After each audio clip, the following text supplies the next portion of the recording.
कुंडलिनी कोई बाहर से लाई जाने वाली शक्ति नहीं है, न ही यह कोई नया स्विच ऑन करने जैसा रहस्य है। असल में कुंडलिनी ऊर्जा हमेशा से जागृत है, क्योंकि अगर वह सोई रहती तो हमारा अस्तित्व ही संभव नहीं होता। सांसें चल रही हैं, धड़कन धड़क रहा है, विचार आ रहे हैं, ये सब उसी मूल ऊर्जा के कारण ही तो है। अंतर बस इतना है कि अधिकांश लोग उसकी पूर्णता और प्रवाह को अनुभव नहीं कर पाते। साधना, ध्यान, मंत्र, प्राणायाम ये सब किसी सोई हुई शक्ति को जगाने के लिए नहीं, बल्कि पहले से चल रही धारा को पहचानने और गहराई से जीने के लिए है।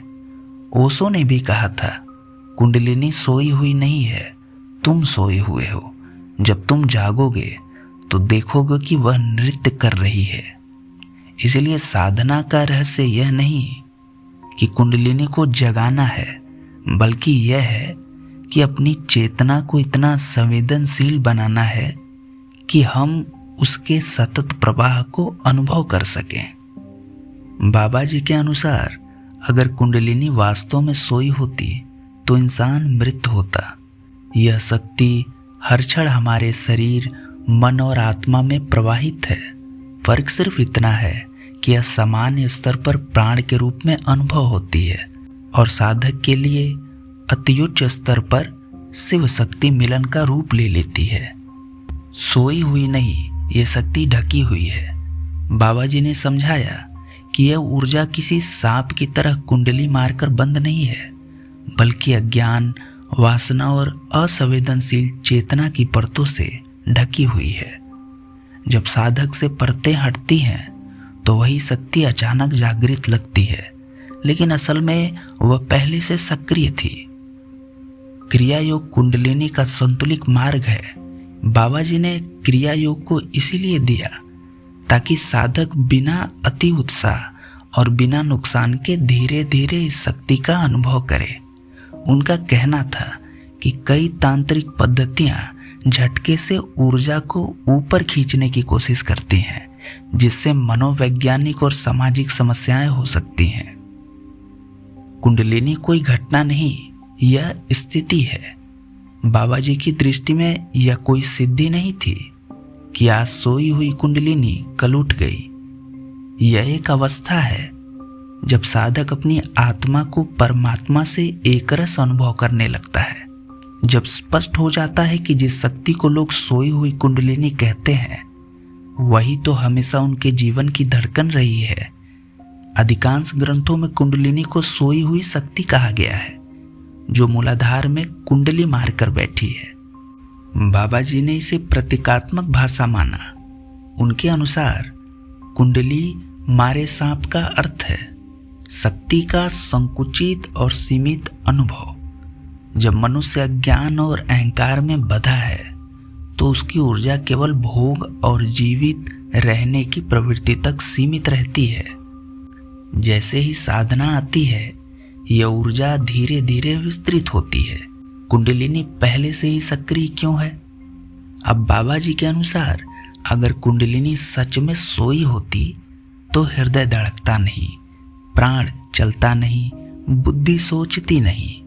जो भी जीवित है उसमें कुंडलिनी पहले से ही प्रवाहित है। फर्क यह है कि 99% लोग इसे अवचेतन स्तर पर उपयोग कर रहे हैं। जब साधक सचेत होकर इसका अनुभव करता है, तब उसे लगता है कि शक्ति जागृत हो गई। साधना का उद्देश्य, बाबा जी ने कहा, साधना कुंडली को जगाने के लिए नहीं है, बल्कि अपने भीतर की उस शक्ति से एकरूप होने के लिए है। बाबा जी स्पष्ट कहते थे कि कुंडलिनी जगाने का कोई लक्ष्य शक्ति प्राप्त करना नहीं है, बल्कि आत्मा को परमात्मा से मिलाना है। जब यह ऊर्जा सहस्त्रार तक पहुंचती है तो साधक का अहंकार समाप्त हो जाता है और वह अपने मूल स्वरूप यानी कि सच्चिदानंद को अनुभव करता है।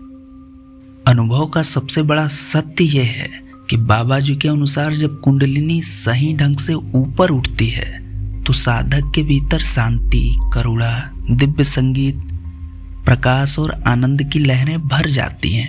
यह कोई असामान्य अनुभव नहीं, बल्कि आत्मा का वास्तविक स्वरूप है।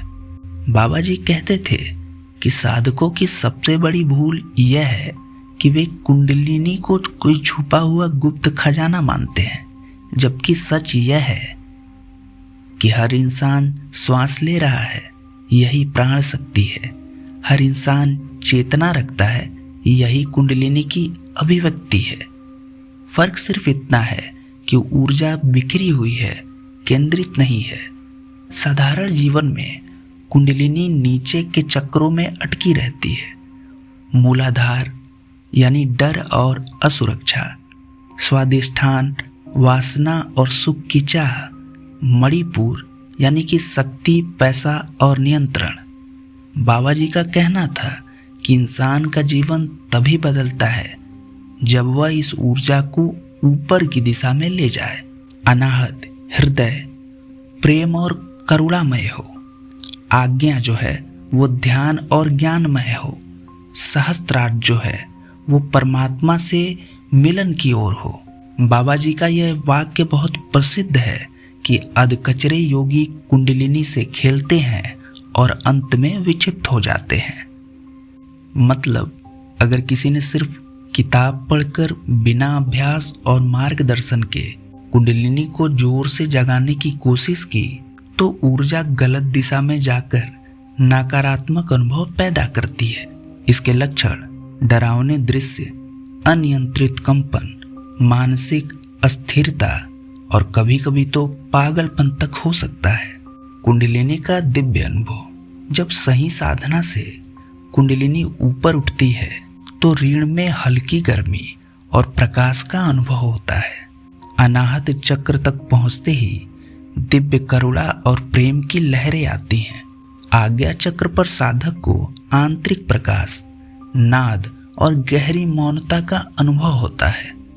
सहस्त्रार्थ पर पहुंचने पर मैं और तू का भेद मिट जाता है, यही समाधि है। बाबा जी का अंतिम संदेश कुंडलिनी पर था कि कुंडलिनी जागरण कोई उपलब्धि नहीं है, यह तो आत्मा की वापसी यात्रा है। साधक को शक्ति नहीं चाहिए, उसे शांति चाहिए। शक्ति तो स्वतः मिलती है, लेकिन शांति तभी मिलती है जब शक्ति को ईश्वर की ओर मोड़ा जाए। सच्चा जागरण तभी है जब साधक में करुणा, निस्वार्थ प्रेम और विनम्रता प्रकट हो जाए। यानी बाबा जी कुंडलिनी को सिर्फ एक ऊर्जा विज्ञान नहीं मानते थे, बल्कि आत्मा के ईश्वर से मिलने का एक पुल मानते थे। आज के युग में कुंडलिनी के नाम पे भ्रामक बातें तेजी से फैल रही हैं, बल्कि इसका सही मार्ग कोई बता नहीं सकता, क्योंकि अनुभव की कमी है। कुछ लोग जो आज भी सच्चे योगी हैं, चूंकि अगर कुंडलिनी का सही अनुभव भी है उन्हें, तो भ्रामक बातें इतनी प्रबल हैं आज समाज में कि वो सही ज्ञान बताना भी चाहे तो दब जाने का डर है। कुंडलिनी को सही मार्ग से समझना ही सबसे महत्वपूर्ण है। अगर आप चाहेंगे कि मैं आपको महाअवतार बाबा जी के अनुसार कुंडलिनी जागरण की आंतरिक यात्रा यानी कि चक्र दर चक्र, अनुभव दर अनुभव विस्तार से समझाऊं, अगर आप चाहते हैं तो हमें कमेंट में बताएं। मैं हमारे दूसरे वीडियो में बहुत विस्तृत रूप से इसकी चर्चा करेंगे, ताकि आपको कोई भ्रम ना रह जाए। हमारे साथ जुड़ने के लिए दोस्तों आपका बहुत बहुत धन्यवाद। मिलते हैं दूसरी वीडियो में जल्द ही, तब तक के लिए ओम शिवोहम।